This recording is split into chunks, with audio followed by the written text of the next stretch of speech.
নমস্কার, আদাব। আপনারা দেখতে শুরু করে দিয়েছেন এনকে ডিজিটালের নতুন একটা এপিসোড। আমরা জনমত সমীক্ষা দেখাবো দিনহাটা এবং শান্তিপুর নিয়ে। আজকে জনমত সমীক্ষা দেখাবো। তার আগে দুটো ঘোষণা আছে। প্রথম কথা, এই যে ল্যাপটপটা আপনারা দেখছেন, এই ল্যাপটপের পেছনে বিজ্ঞাপন দেওয়ার জন্য আমরা আবেদন জানিয়েছিলাম। বহু মানুষ আবেদন করেছেন, সকলের কাছে কৃতজ্ঞ। কিন্তু আমরা সবার বিজ্ঞাপন তো একসাথে দেখাতে পারবো না। আমরা ধীরে ধীরে এই বিজ্ঞাপনগুলো শুরু করব। সবার কাছে কৃতজ্ঞতা জানাচ্ছি যে আপনারা অত্যন্ত উৎসাহ দেখিয়েছেন, তার জন্য ধন্যবাদ। আরেকটি ব্যাপারে আপনাদের ধন্যবাদ দেব, সেটি হচ্ছে যে আমরা বলেছিলাম আগের এপিসোডে যে আমরা আমাদের যে ওয়েবসাইট আছে nk-digital.life, এই ওয়েবসাইটে আমরা একটি নতুন পেজ শুরু করেছি। সেটা হচ্ছে করতে চলেছি, সেটা হচ্ছে যে ব্লাড গ্রুপ, কার কি ব্লাড গ্রুপ সেটা আমরা বিধানসভা অনুযায়ী লিস্ট করে দিতে চাই, তাদের ফোন নাম্বার সহ। তাহলে যারা ব্লাড দিতে চান বা নিতে চান, গ্রহণ করতে চান, তারা ওই ওয়েবসাইটে গেলে সরাসরি তার এলাকায় কোন রক্তদাতা আছেন, তার গ্রুপ কি, তার ফোন নাম্বার কি, সবটাই জানতে পারবেন। এ ব্যাপারে অজস্র আমরা হোয়াটসঅ্যাপ পেয়েছি। নিচে যে নাম্বারটা আমরা দেখাচ্ছি, এই নাম্বারটায় আপনারা হোয়াটসঅ্যাপ করে নিজের নাম, বয়স, কোন বিধানসভা কেন্দ্রে বাড়ি, সেটা আপনার টেলিফোন নাম্বার এবং ব্লাড গ্রুপ, এটা যদি দিয়ে দেন, আমরা কিন্তু সেই ওয়েবসাইটে সেটা আপলোড করে দেবো। এবং আপনার কাছাকাছি থাকা মানুষ আপনাকে কিন্তু যখন রক্তের প্রয়োজন হবে সহজেই খোঁজ করে নিতে পারবেন, বা আপনারও যদি রক্তের প্রয়োজন হয় আপনিও কিন্তু ওইখান থেকে খোঁজ করে নিতে পারবেন। এটা আবেদন করেছিলাম আমরা, এবং এই আবেদনে সাড়া দিয়ে অজস্র মেসেজ এসছে, অজস্র, সারা দিন হোয়াটসঅ্যাপ এসছে এবং প্রতিদিনই আসছে। আমরা চাইবো যে এইটাকে যত তাড়াতাড়ি সম্ভব আপনাদের সামনে তুলে দিতে। আগামী সপ্তাহে হয়তো আমরা এটা প্রথম আপলোড করব। তার আগে যত বেশি সংখ্যক মানুষ আমাদের দিতে পারবেন আমরা কৃতজ্ঞ থাকবো। যাই হোক, চলে আসবো আজকের পর্যালোচনা বা আজকের জনমত সমীক্ষা নিয়ে। জনমত সমীক্ষায় আজ আমরা এর আগে দেখিয়েছি গোসাবা আর খড়দহ, দুটো কেন্দ্রে দেখিয়েছি। আজ দেখাবো দুটো কেন্দ্র। আজকের আলোচনার বিষয় থাকবে শান্তিপুর এবং দিনহাটা। শান্তিপুর এবং দিনহাটায় কি সম্ভাব্য ফল হতে চলেছে তার একটা পরিসংখ্যান আপনাদের সামনে তুলে ধরবো। আপনারা জানেন যে আমরা পরিসংখ্যান শুধু হাওয়ায় দিই না, আমরা রীতিমতো গ্রাউন্ডে গিয়ে, গ্রাউন্ড জিরোতে গিয়ে সার্ভে করে তারপরে আপনাদের কাছে এই মতামত তুলে ধরি। এবার আজকের সমীক্ষার ধরনটা বলে দিচ্ছি। আমরা দুটি কেন্দ্রেই 500 মানুষের সাথে কথা বলেছি, মানে 500 হাজার মানুষের সাথে কথা বলেছি এবং বিভিন্ন প্রশ্ন করেছি। সেই প্রশ্নের ভিত্তিতে যা বেরিয়ে এসছে তাতেই কিন্তু আজকের সমীক্ষা আমরা দেখাবো। আবার বলছি, বারবার বলি, যেটা আরও একবার বলছি, কোনো সমীক্ষাই 100% সঠিক নয়। আমরাও কিন্তু 100% সঠিক এই দাবি করছি না। কিন্তু আজকের সমীক্ষাও কিন্তু আমরা অনেকটাই মিলিয়ে দিতে পারবো গত বিধানসভার মতন করে, কারণ আমরা গ্রাউন্ড জিরোতে গিয়ে মানুষের সাথে কথা বলে এই সমীক্ষাটা করেছি। আমরা কাদের সাথে কথা বলেছি? আমরা কথা বলেছি পথ চলতি মানুষ, গৃহবধূ, দোকানদার, রিক্সাওয়ালা, টোটোওয়ালা, ঠেলাওয়ালা, ডাক্তার, সাংবাদিক, উকিল, মানে সাধারণ মানুষের সাথে কথা বলেছি, যারা প্রতিদিন নিজেদের জীবনের সাথে সংঘর্ষ করে চলেছেন, এমন মানুষের সাথে কথা বলেছি। আমরা কোনো রাজনৈতিক দলের নেতা বা কর্মীদের সাথে কথা বলিনি। আমাদের বিধানসভা নির্বাচনের অভিজ্ঞতা তিক্ত, সেখান থেকে বলছি যে আমরা কোনো রাজনৈতিক নেতা কর্মীদের সাথে কথা বলিনি, একেবারে সাধারণ মানুষের সাথে কথা বলেছি। তাই নেই আজকের সমীক্ষা। আমরা এই সমীক্ষা করতে গিয়ে যে প্রশ্নগুলো করি, সেই প্রশ্নগুলো আপনাদের সামনে আজকে হাজির করব। 15টা প্রশ্ন করেছিলাম, একে একে 15টা প্রশ্নের উত্তর কি দিয়েছেন মানুষ সেটা একবার দেখে নেব। আমাদের প্রথম প্রশ্ন ছিল, তৃণমূলের শাসন নিয়ে কি আপনি খুশি?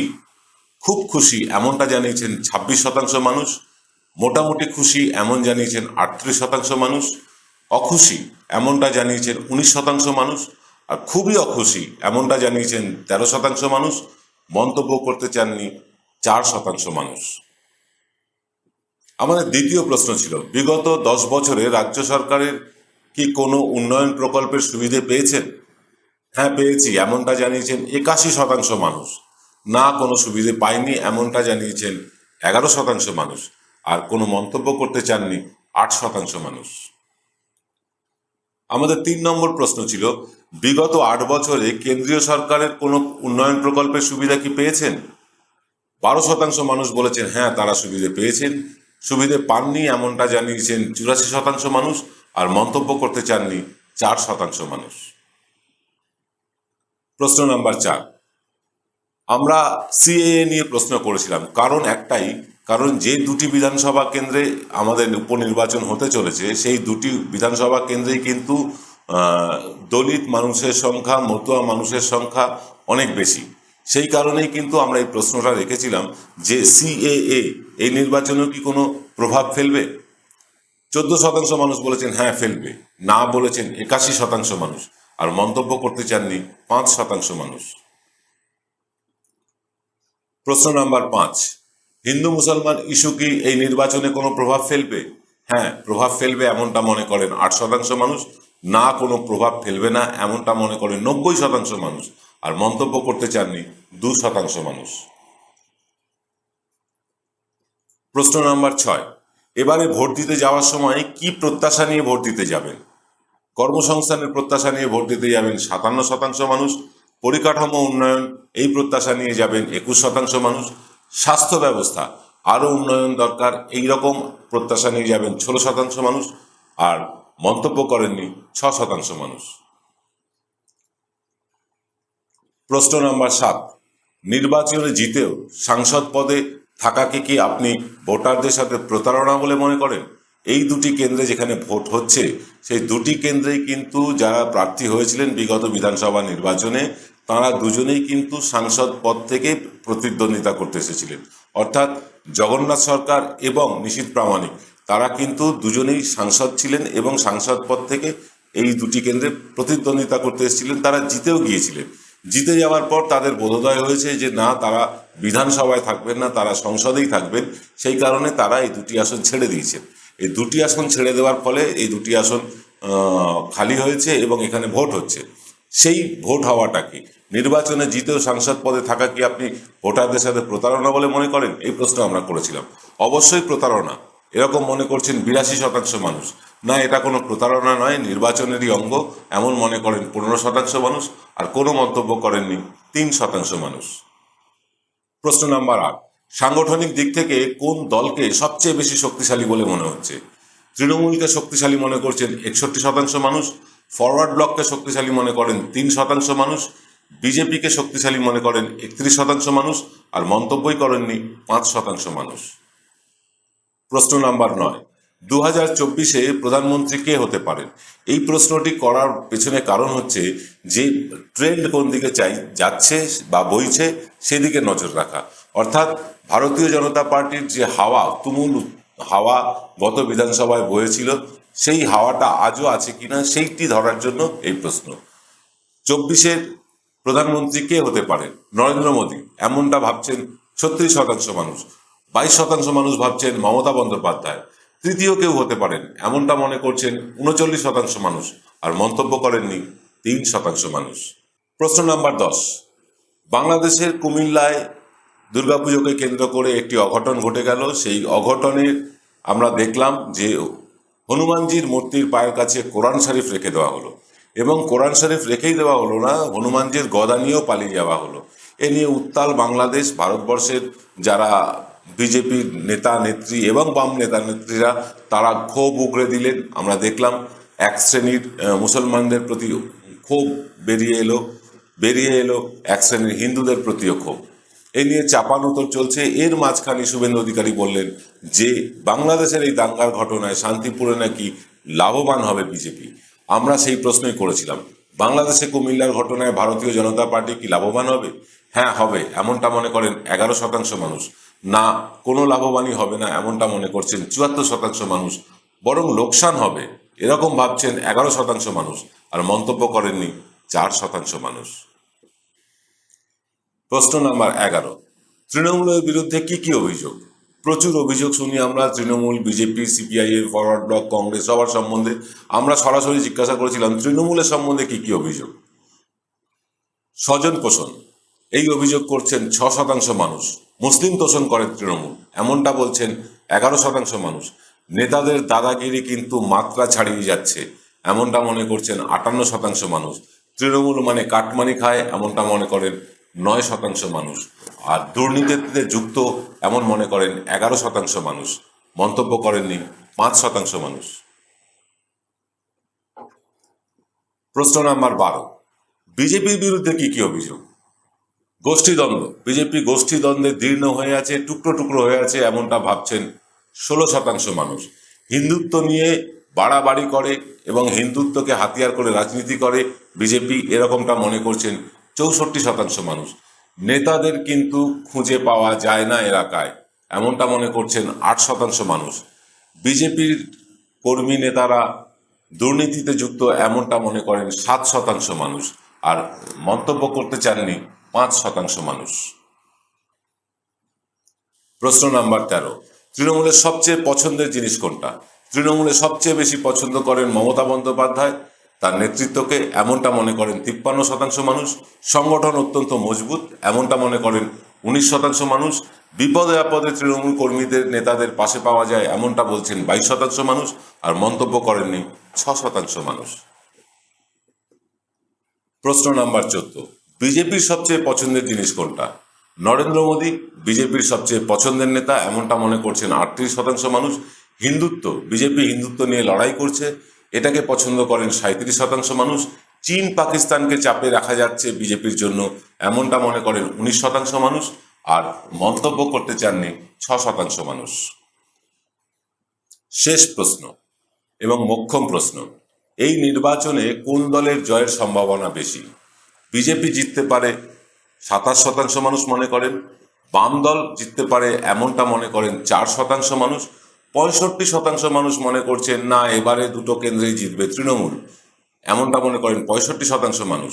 আর মন্তব্য করতে চাননি 4% মানুষ। আপনারা দেখলেন যে আমরা 15টা প্রশ্ন মানুষের কাছে রেখেছিলাম, তার কি উত্তর, এবং এই উত্তরের ভিত্তিতেই কিন্তু তৈরি হয়েছে আমাদের আজকের জনমত সমীক্ষা। এই জনমত সমীক্ষায় আমরা আপনাদের দেখাতে চলেছি যে আমরা এই উত্তরগুলো থেকে কিভাবে একটা সমীক্ষার ফলাফল দিলাম তা আপনাদের সামনে তুলে ধরবো। আসুন চলে আসি সরাসরি সমীক্ষায়। দিনহাটা, এখানে মোট ভোটার 2,98,403 জন, পুরুষ ভোটার 1,54,084 জন, মহিলা ভোটার 1,44,339 জন। তফসিলি জাতিভুক্ত মানুষের বসবাস এখানে প্রায় 48%। লক্ষ্য করবেন যে এখানে কিন্তু তফসিলি ভোট একটা বড় ফ্যাক্টর, অর্থাৎ নিম্নবর্গের মানুষের ভোট এখানে কিন্তু একটা বিরাট বড় ফ্যাক্টর হয়ে দাঁড়াতে চলেছে দিনহাটাতে। আসুন দেখে নেব পরবর্তী সমীক্ষায় ফলাফল আমরা কি পেয়েছি। এখানে ভোট গ্রহণ হবে 415টি কেন্দ্রে। বিগত বিধানসভা নির্বাচনের এই কেন্দ্রে বিজয়ী হয়েছিলেন বিজেপির প্রার্থী নিশীথ প্রামাণিক। নিশীথ প্রামাণিক ভোট পেয়েছিলেন 47.6% ভোট, এবং নিকটতম প্রতিদ্বন্দ্বী উদয়ন গুহ পেয়েছিলেন মাত্র 0.2% ভোট কম, অর্থাৎ 47.58% ভোট। মার্জিন অত্যন্ত এখানে কিন্তু ছিল মানে খুব কম, মাত্র 57টি ভোট বেশি পেয়ে এই কেন্দ্র থেকে জয়লাভ করেন নিশীথ প্রামাণিক। এবার দেখে নেব এখানে কোন দল কাকে প্রার্থী করেছেন। অল ইন্ডিয়া ফরওয়ার্ড ব্লকের প্রার্থী হয়েছেন আব্দুর রউফ।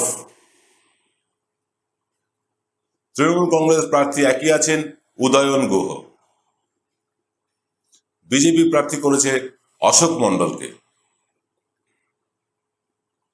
এখানে মূলত প্রতিদ্বন্দ্বিতা হবে দ্বিমুখী, 3 জন প্রার্থী থাকলেও ফরওয়ার্ড ব্লক প্রার্থী কিন্তু এখানে খুব একটা দাঁত বসাতে পারবেন না। যদিও দিনহাটা একটা সময় ফরওয়ার্ড ব্লকের দুর্বল ছিল বলা হয়, কিন্তু তা কমতে কমতে আজকে ফরওয়ার্ড ব্লক সেখানে 2-3% ভোটের মালিকানা হয়ে গেছে তাদের, কারণ ফরওয়ার্ড ব্লক এখানে একদম ক্ষয়িষ্ণু পার্টি, শেষ হয়ে যাওয়া একটা দল। এখানে মূলত প্রতিদ্বন্দ্বিতা দ্বিমুখী, বিজেপি বনাম তৃণমূল। গত বছর এইখানে গত বিধানসভা নির্বাচনে নিশীথ প্রামাণিকের সাথে সরাসরি লড়াই হয়েছিল কিন্তু তৃণমূল কংগ্রেস প্রার্থী উদয়ন গুহ। এইবার এইখানে মার্জিনটা ছিল মাত্র 57 ভোটের, অর্থাৎ 0.02% ভোট বেশি পেয়েছিলেন। লড়াইটা কিন্তু প্রচণ্ড হাড্ডাহাড্ডি ছিল, যে কেউ জিততে পারতেন। শেষ মুহূর্তে 57টি ভোটে জিতে গিয়েছিলেন নিশীথ প্রামাণিক, কিন্তু জেতার পর তিনি সাংসদ পদ থেকে ইস্তফা দেননি, বরং ইস্তফা দিয়েছেন বিধায়ক পদ থেকে। তাই আবার ভোট। এই আবার ভোটে মানুষ কি ভাবছেন আমরা যখন জিজ্ঞাসা করেছিলাম মানুষকে, মানুষ বিরক্ত। বিশেষ করে দিনহাটার মানুষ তারা বিরক্ত এই 6 মাসের মধ্যে আবার ভোট, কারণ তারা তো ভোট দিয়েছিলেন, একজন প্রার্থীকে নির্বাচিত করেছিলেন। এখান থেকেই কিন্তু বিজেপির একটা প্রতি নেগেটিভ ধারণা কিন্তু মানুষের তৈরি হয়েছে। বিজেপিকে ভরসা করা যায় না, যে তাদের ভরসা করে জেতালেও তারা বিধায়ক পদ অলঙ্কৃত করেন না, এটা কিন্তু মানুষের মনে জেগেছে। এবং তাছাড়াও উপনির্বাচন হলে সাধারণত শাসক দলের জয় হয়। আর একটা কারণ হচ্ছে যে এই 4টি কেন্দ্রে যে ভোট হচ্ছে, এখানে বিজেপিকে প্রচারে সেভাবে পাওয়া যাচ্ছে না। বিজেপি কিন্তু হাল ছেড়ে দিয়েছে বলেই মনে হচ্ছে। এবার আমরা দেখে নেব এইখানে কোন প্রার্থী কত শতাংশ ভোট পেতে পারেন, এটা আমাদের সমীক্ষা যা বলছে সেটাই দেখাবো। এখানে বিজেপি প্রার্থী পেতে পারেন 42% ভোট। তৃণমূল প্রার্থী তিনি তার ভোট শতাংশ বাড়িয়ে নিয়ে যেতে পারেন 51% ভোটে। এই যে বাকি ভোট পেতে পারে অন্যান্য যে দলগুলো আছে, নির্দল প্রার্থীরা আছে, তারা পাবেন। কিন্তু বিজেপি কিন্তু এখানে ক্ষয়িষ্ণু দেখাচ্ছে, বিজেপির এখানে কিন্তু ধস নামছে। এবং সম্প্রতি দিনহাটার বেশ কিছু বিজেপি নেতা, যুব নেতা, তারা কিন্তু তৃণমূলে যোগদান করেছেন। এখান থেকেও বিজেপির কিন্তু পরাজয় অবশ্যম্ভাবী হয়ে গিয়েছে দিনহাটা কেন্দ্রে।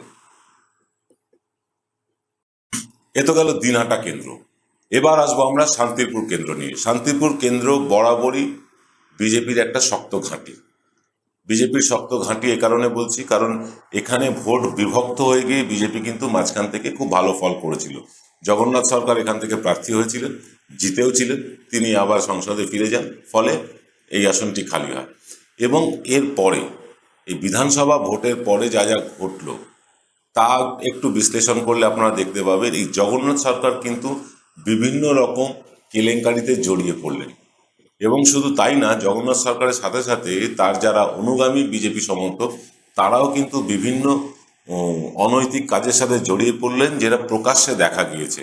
মানুষের মনে বিজেপির প্রতি যে সম্ভ্রম শ্রদ্ধা তৈরি হয়েছিল, সেটা কিন্তু ধীরে ধীরে কমতে শুরু করেছে। এই শান্তিপুরের মানুষ তৃণমূল কংগ্রেসের পক্ষে সেভাবে ছিলেন না। এবার কি হবে? এবার কি শান্তিপুরের মানুষ তৃণমূলের পক্ষে যাবেন? আসুন দেখে নিন।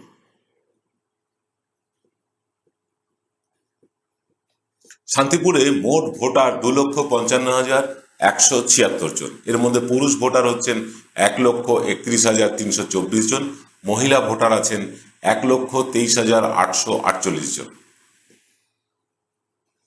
এখানেও তফসিলি জাতিভুক্ত মানুষের বসবাস অত্যন্ত বেশি, 31.69%, অর্থাৎ প্রায় 32% মানুষ এখানে তফসিলি জাতিভুক্ত।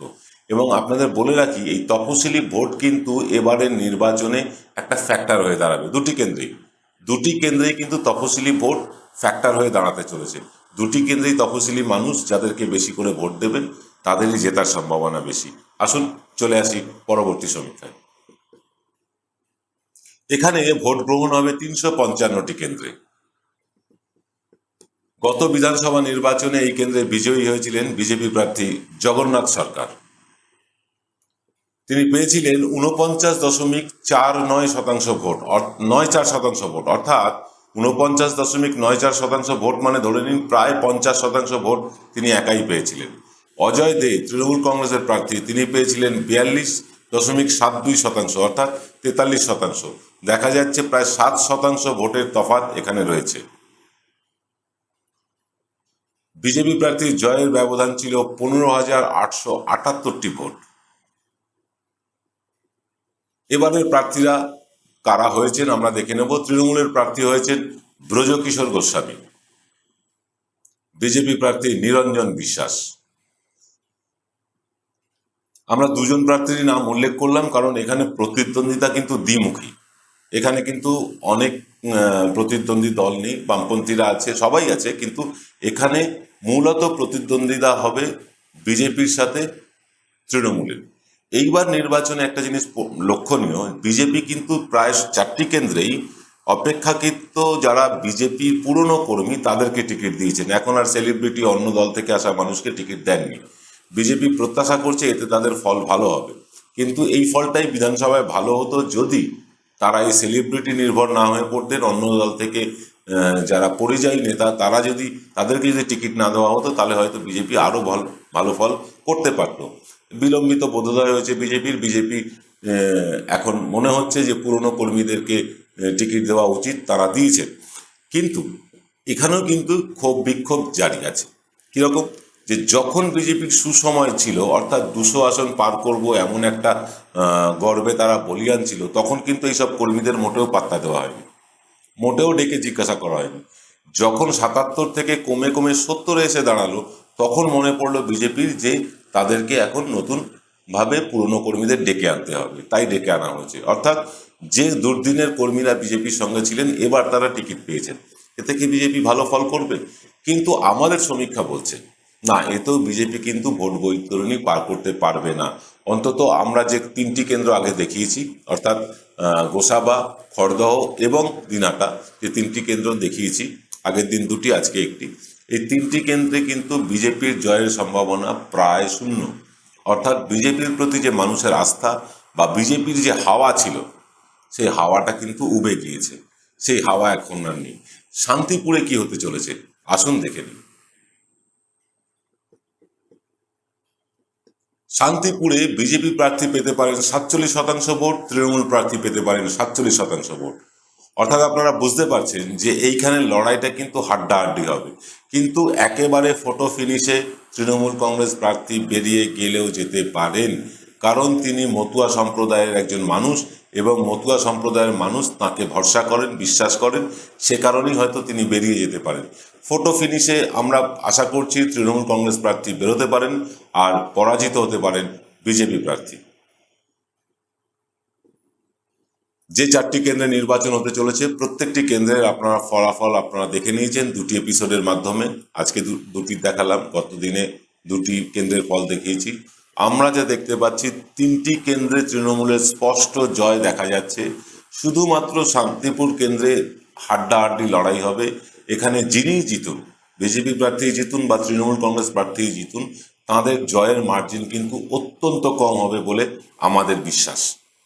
আগামী দিনে 30 তারিখে ভোট হবে। ভোটের পর রেজাল্টের জন্য আমরা অপেক্ষা করব, কারণ আমরা অপেক্ষা করব আমরা কতদূর সঠিক সমীক্ষা করলাম তা মিলিয়ে নেওয়ার জন্য। আর আপনারা অপেক্ষা করুন যে আরও নতুনভাবে আপনাদের কাছে আমরা এপিসোড যাতে তুলে ধরতে পারি, তার জন্য। আমাদের চ্যানেলটিকে প্রচুর লোক সাবস্ক্রাইব করেছেন, প্রায় 1.5 লক্ষের কাছাকাছি। প্রত্যেককে ধন্যবাদ জানাই। আমরা ধন্যবাদ জানাই আমাদের প্রায় 2.25 কোটি দর্শক যারা আমাদের অনুষ্ঠান নিয়মিত দেখেন, তাদেরকে। আজ এই পর্যন্ত, সকলে ভালো থাকবেন। জয় বাংলা।